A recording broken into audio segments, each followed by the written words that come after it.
संभाजीनगर येथे नीट परीक्षेसाठी आलेल्या एका विद्यार्थ्याला अवघ्या 3 मिनिटांच्या उशिरामुळे परीक्षा केंद्रात प्रवेश नाकारण्यात आला।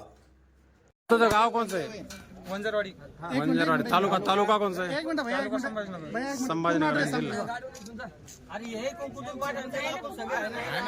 आणि तो किती वेळा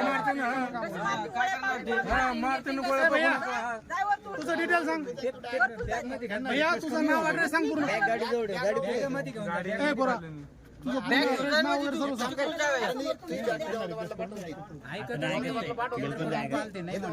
तू किती मिनिटं लेट झालता भैया? मी 1 मिनिट पण लेट नाही, आधी येऊन गेलोय मी। आधी येऊन गेला आणि त्याला बंद झाल्यानंतर 2 मिनिटांनंतर आला तो।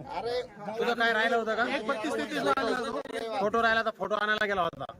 आणि किती उशीर झाला वापस यायला तुला? मोजून 3 मिनिटं उशीर। 3 मिनिटं उशीर झाल्यामुळे तुला घेतलेलं नाही आतमध्ये।